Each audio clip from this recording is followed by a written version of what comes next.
Last year, Apple released the new M4 MacBook Pro lineup, and I finally decided it was time to upgrade from my 2019 Intel-based MacBook that was collecting dust.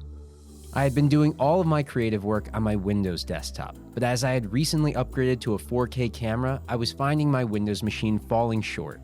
Several programs I use had issues playing 4K footage, rendering times were bad, the general compatibility just wasn't there.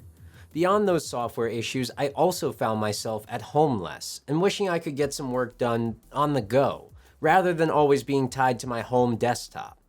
Through research, I discovered that Windows lacked the native compatibility for the new 4K file types I was processing, but macOS had compatibility for this codec built in. The answer was clear. A new macOS device was what I needed to streamline my creative process. And let's face it, Apple does make some of the best laptops. Now, with the M4 MacBook Air and Mac Studio completing the M4 generation of Apple computers earlier this year, you're probably watching this video because you want to determine the best device for you. Well, in the time that I've had the M4 MacBook Pro, it has completely replaced my desktop while also being a portable beast. Hopefully my experience will help you decide if this is the perfect solution for you. Let's start by going over the hardware. Back in 2020, we got the first generation of Apple Silicon with their M1 machines. This brought a major hardware redesign, which mostly made these laptops more square all around, with a completely flat top and bottom sporting even thickness all around and more squared but still rounded edges.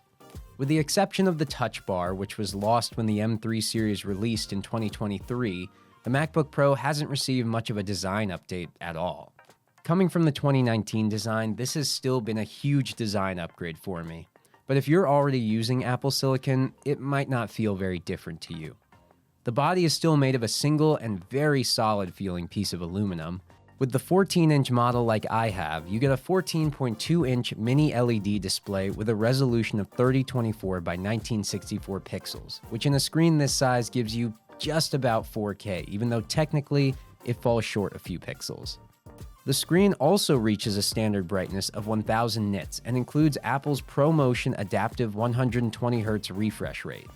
Now, as for available ports, I couldn't be happier. Starting with the M1 redesign, Apple actually gave back the full selection of ports, including 3 Thunderbolt C ports, an HDMI output, audio jack, SD card slot, and a MagSafe connection. You can actually charge the 72 watt-hour battery through USB-C at a rate of 70 watts, or through the included MagSafe cable at 96 watts using the included power adapter. Many other pieces of the hardware are staying the same, like the speakers, microphones, Touch ID button on the keyboard, and everyone's favorite, the camera notch. However, the camera is actually getting a slight upgrade to a 12-megapixel sensor with a new center stage software to keep you in frame during calls. The weight of the 14-inch model like I have is only 3.5 pounds, with a thickness of only slightly more than half an inch.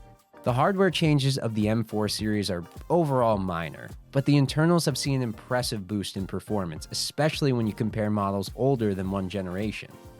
So the first question many of you might have if you're watching this and aren't partial to Apple devices is why a MacBook? Why not one of the many other Windows-based machines with similarly efficient ARM-based chips or NVIDIA GPUs? Well, as I mentioned in the intro, the deciding factor for me was compatibility, both with available software and with the file types I primarily work with. Apple has actually built into their OS their native media engine to decode and encode a wider variety of file types. These file types are more common with high-quality video files that are coming out of both cameras and phones these days. This means that I rarely have to worry if the equipment I'm using will produce files I can easily work with. For my creative work, that sort of peace of mind is worth a lot when you want to have the most efficient and professional workflow. Now, of course, the hardware on MacBooks is beautiful. The design is sleek and elegant, but most of all portable, and designed with that in mind. The form factor of the MacBook Pro is just perfect when it comes to my needs. For portability, it fits easily in any backpack, is light enough not to leave my bag feeling like it's filled with rocks, and the battery life is exceptional. Apple claims an enhanced 22 hours of video streaming on the M4 Pro model as their metric for battery life, and I have to say, I have yet to be disappointed by it. Comparing this to the Intel days, ARM-based laptops are something new entirely when it comes to battery longevity. The build quality is solid and reliable. I mean, some comparable laptops at this price point are still relying on a few too many plastic parts for my liking. These laptops also tend to hold their value a little better if you do plan on selling it or trading it in to upgrade in the future. Portability, again though, is the main reason I looked at this machine. My previous laptop was a 16-inch model for the sake of more screen real estate, but this time I opted for the 14-inch model to see if it would be a more suitable middle ground between what I had and a MacBook Air. This shaved off a whole pound of weight in my bag and saved space, so I would say it was definitely a worthwhile trade-off. The greatest factor that's made this such a valuable portable device is that it's powerful enough to be a desktop too. When I'm at home, I have my desk set up with a single cable that provides power, peripherals, and extra displays. Swapping to desktop mode with just one cable is the convenience that makes this setup so versatile. I always forget that I'm actually working off a laptop, and this device is the only one I use for all my creative work now. There used to be a difference between a laptop and a desktop machine, but you really can get the best of both worlds now. When I'm in the middle of a big project and need to be mobile or work somewhere else, I can just unplug that single cord, throw this in my bag, and now my primary powerhouse of a machine is coming with me. Why be tied to a desktop setup when portable laptops can be just as powerful and far more versatile? There might be some people who need the absolute most power possible for their work that only a desktop can provide, but I would wager the vast majority of us don't need that. That being said, this isn't even the most powerful model of MacBook available, as you could choose an M4 Max with all the add-ons, though I don't think your wallet would be very happy with you. On that note, the most important element of this laptop is the performance and battery life. For it to function as both a desktop workstation and a portable machine, it has to deliver when plugged in as well as on the go. Many of us probably remember the days of getting only 2 to 3 hours out of your machine if you weren't on a charger. But those days are over now, and that's something I didn't even realize before picking this up. You can tune this laptop for performance or battery life, but I've only ever used it in performance mode, and I'm still impressed. With 96-watt fast charging, the M4 Pro MacBook can be charged to full within 1 hour, and that stat is not exaggerated. If you're worried about how fast charging might affect the longevity of the battery, this is actually really well managed by macOS. The system will actually recognize your habits over time and determine when you typically need it charged to 100% versus when you typically use it plugged in, and it can charge up to a healthier 80%. Since I mostly use mine as a desktop right now, it actually sits at 80% most of the time. It also completely bypasses the battery when plugged in and fully charged. You can click the battery icon to see how your device is receiving power. And if it says the power source is the adapter, it's actually not drawing power through the battery at all, saving those oh-so-valuable charge cycles for times when you can only use the laptop battery. Now, I don't always leave this laptop plugged in, and I'll admit that I have rarely turned it off completely. In sleep mode with no programs open, the battery will only drain about 5% per day max in my experience. It's always ready for you to flip it open and use it, even if you've left it sitting for a couple days. Seeing battery optimization like this is a first for me, and I can't say enough how great of an experience it's been. So how good is the M4 Pro chip really? I think the best way to show that is with some real-world comparison. Now, if you want charts comparing the benchmarks between the M4 Pro and all the previous generations of MacBook Pros, you can easily find that everywhere online. But I prefer to show a use case that might be more relevant to the majority of us. I picked up this device to give me something portable and powerful enough to replace my Windows desktop that I built in 2020. Many of you watching probably aren't crunching the numbers between your M3 Pro MacBook and M4 Pro, but you might be coming off an older system, an Intel MacBook, or otherwise.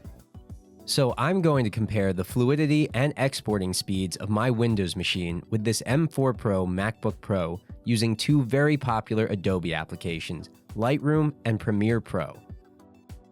My experience using this laptop for photo and video editing has never hit any bumps at all. Even at full 4K resolution in Premiere, or with a massive library of edited images in Lightroom, it moves lightning fast and has provided me with a much faster workflow. I'll have to let the numbers speak for themselves here. Again, you'll see the biggest difference in performance if you're coming from a slightly older machine, but every review I've seen comparing the M4 series to the M3 has still said that the year-over-year gains are impressive. Okay, so this is the machine for a creative workflow, but what about the more casual user? How does it perform when it comes to media and gaming? It's no surprise that media viewing on this device is fantastic. You're getting a beautiful, nearly 4K resolution display with XDR and vivid color reproduction. A 6-speaker system which, much to my surprise, does actually sound incredible and is a world different from the sound quality you were getting out of the Intel machines. Battery life that lets you watch content and browse the internet for hours, and heat management which is also unmatched. I don't know how many other people have experienced this. If you have, let me know in the comments actually. But if you've ever used a laptop as your primary media device, maybe you've had it heat up uncomfortably on your lap while watching YouTube or something. At that point, it's either nearly burning you or the fans are going so loud you can't even hear your show anymore. I know this is something that's been mostly fixed since the MacBook redesign with the M1 series, but having experienced this myself now, I can't believe this laptop barely gets hot. The fans are nearly silent, and while the improvements in heat management are minuscule compared to the M3 series with an only slightly larger heatsink, these laptops are just really dialed in. Now, I have seen some users complain about the bottom of the laptop still getting hot, but it's noted to be nowhere near the old Intel models, and depends on what you're doing. For watching some videos or even playing games, as I've done, it doesn't even get close to uncomfortable. As for the gaming experience on MacBook, it's actually come a surprisingly long way. I expected that I would be keeping my Windows desktop in use for gaming, and while I was right about that, I've had many nights I actually don't end up turning it on because of what this MacBook is capable of. While the library of games available to play on macOS is still limited, it's grown a lot with more support for games coming every day. You have a decent selection of AAA games available on the App Store, which by far provide the most well-tuned experience for this OS. You also have access to Steam on Mac though, and this is where most PC gamers will be pulling their library from. Performance-wise, most of them can be optimized to reach the 120Hz refresh rate provided by the MacBook display. While it becomes clear pretty quickly that the macOS and graphics capabilities of the M4 chips weren't tailored for gaming, my experience has still been mostly great. I've only found one game available for Mac that wouldn't run at all, and that game is No Man's Sky. For some reason, it just crashes as soon as you try to load into a save, and I couldn't find any information online for fixing this issue. That aside, if I'm picking up this device to game for the night, it's probably because I want to sit on the couch or lay in bed while I play. Impressively, the battery life of this laptop is still great, even in gaming mode. If you want to take your gaming experience on Mac even further, there are third-party applications like Crossover that will give you full access to all PC games by emulating Windows versions of applications. This comes at the cost of some performance, though I hear most games still run surprisingly well. I haven't personally tested any games using Crossover or any Windows emulation because that's just not the purpose of this device for me. If what you want most out of a laptop is gaming, it's pretty obvious this isn't the right device for you. But that's not to say that you can't still play some games here and have a great portable experience. At this point, I'd imagine you might have a good idea whether or not this laptop is going to suit your needs. If it does sound like the right fit, the next question is, how do you get a good deal on this and avoid the infamous Apple tax on small upgrades? You've probably heard other reviewers say the base model of these devices are the best deal you can get, and that's very true. There are some essential internal components you can't do anything to change, like the RAM or number of cores you get. So if you're going to upgrade anything, I would restrict those upgrades to the RAM, or at the most, getting 1 terabyte of storage for the 2 extra CPU and 4 extra GPU cores. Beyond that, the returns are so minor while the price increase is exponential. If you're worried about having enough storage, you shouldn't. There are tons of great options for hard drive enclosures that will reach up to the same speeds as the internal SSDs in these laptops. I've chosen to pair this Thunderbolt 4 SSD enclosure from Satechi with a 1 terabyte WD hard drive, and thanks to the Thunderbolt 5 USB-C ports, I'm getting over 3 gigabytes per second read and write. There are so many other options like smaller SSD enclosures, Thunderbolt 5 enclosures for maximum speed, docks with SSD enclosures built in. At the time I picked up this device, the price had come down to $1,700 USD, and I was able to trade in my Intel MacBook for an additional $500 off. On that note, I did want to mention I opted to not get the nano texture screen coating because you can only get that option when purchasing directly through Apple. You might still be able to find good deals purchasing directly, but I didn't have such luck at the time, and the deals elsewhere were just too good to pass up. You might have to do some searching to find the right deal, but trading in any old tech you might have can get you a surprising discount and is a great way to recycle your unused tech. Now, I'm by no means an Apple fanboy. The only phone I have is an S24 Ultra, which is the reason there wasn't anything in this video about cross-connectivity between your phone and this device.